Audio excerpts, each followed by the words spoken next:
The dashboard clock glowed 2:03 a.m. as rain hammered against the windshield of Emily Harper's aging sedan. The windshield wipers struggled to keep up, squeaking with every pass across the glass. The fuel gauge hovered just above empty, and the engine made a worrying rattle every time the car climbed a hill. Emily tightened her grip on the steering wheel. She refused to look back. Not because she wasn't afraid, but because she knew if she saw headlights behind her, panic might overwhelm her completely. In the back seat, 8-year-old Sophie wrapped an old blanket around her little brother, Noah. The 4-year-old had finally fallen asleep after crying himself to exhaustion. "Mom," Sophie whispered softly, "I think he's dreaming." Emily glanced in the rearview mirror and forced a gentle smile. "I hope they're good dreams." Sophie looked out the rain-covered window. "Is Daddy going to find us?" The question pierced Emily's heart. She hesitated before answering, "I don't know." Then she reached back and squeezed Sophie's hand. "But I promise I'll do everything I can to keep you both safe." That promise was the reason she had left. Earlier that night, after another frightening argument that ended with shattered dishes and angry shouting, Emily had quietly waited until the house became silent. She packed one small backpack with 2 changes of clothes for each child, family documents, a few snacks, and their favorite stuffed animals. When she checked her purse before leaving, she discovered all she had left was $11. Her husband controlled every bank account, every credit card, every paycheck. The cash was all she had managed to save. Now, after nearly an hour of driving with no destination in mind, she noticed an old neon sign glowing through the storm. Pine Grove Motel. Several letters flickered on and off. The building looked worn. The parking lot was cracked, with weeds growing through the asphalt. But the lights were on. Emily parked near the office and sat motionless for several seconds. She opened her purse. One $10 bill. One single dollar. She closed her eyes. "Please," she whispered, "just let this be enough for tonight." Taking a deep breath, she carried Noah in her arms while Sophie held tightly to her jacket. A small bell chimed as they entered the office. The room smelled faintly of coffee and old books. Behind the front desk sat an elderly man wearing reading glasses. He looked up from a weathered mystery novel and smiled kindly. His name tag read, "Samuel." "Good evening," he said gently. Emily tried to smile. I need a room." Samuel reached for the guest register. "Just one night." "I don't know." He paused. Emily slowly emptied her purse onto the counter. The crumpled bills looked painfully small against the polished wood. "I'm sorry," she whispered. "This is everything I have." Samuel looked at the money without speaking. Then his eyes shifted toward Sophie. Her sneakers were soaked. Her hair was dripping from the rain. Despite everything, she was carefully holding Noah's stuffed dinosaur to keep it dry.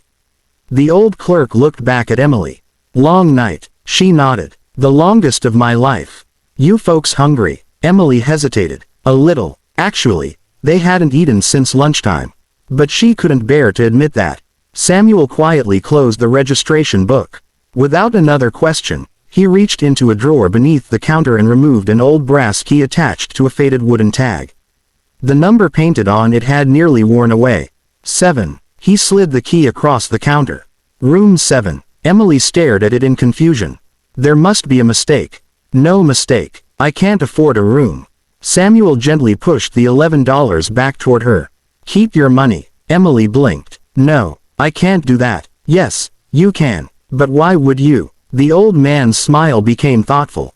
23 years ago, my daughter arrived here at almost the exact same time." Emily remained silent. She had 2 little boys.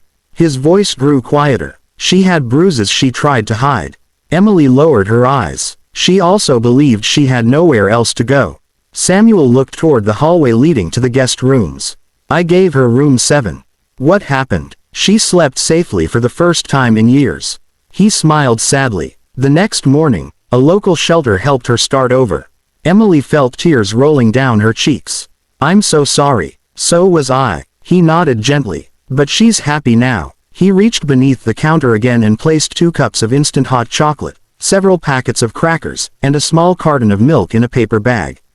"For the kids." Sophie's eyes grew wide. Is this really for us?" Samuel smiled. "It certainly is." "Thank you," Sophie whispered. Emily covered her face for a moment, overwhelmed by the stranger's kindness. "I don't even know how to repay you." Samuel shook his head. "You don't." He opened the guest register and quietly wrote something beside room 7 before closing the book. Emily noticed. "What did you write?" He smiled. "A reminder." "Of what?" "That sometimes the strongest people are the ones carrying the smallest suitcases." Emily picked up the brass key with trembling fingers. It felt surprisingly warm in her hand. As she turned toward the hallway, Samuel called softly. "Ma'am." She looked back. "Tonight. Lock the door." She nodded. "I will. And don't worry." He gave her a reassuring smile. "No one will tell anyone you're here." For the first time since leaving home, Emily felt the tight knot of fear in her chest begin to loosen. Holding Noah close while Sophie carried the paper bag of snacks, she slowly walked down the dimly lit hallway toward room 7. The children disappeared behind the weathered blue door. Samuel waited until it closed. Then he picked up the office telephone and dialed a number he clearly knew by heart. When someone answered, he spoke quietly. "This is Samuel at Pine Grove Motel." He glanced toward room 7 before continuing. "We have another mother with 2 children. They're safe for tonight, but I think they'll need help in the morning." He gently placed the receiver back on its cradle. Outside, the storm continued to rage. Inside room 7, however, 3 frightened hearts were finally sheltered from the darkness. None of them knew that this small motel room would become the first step toward a brand new life.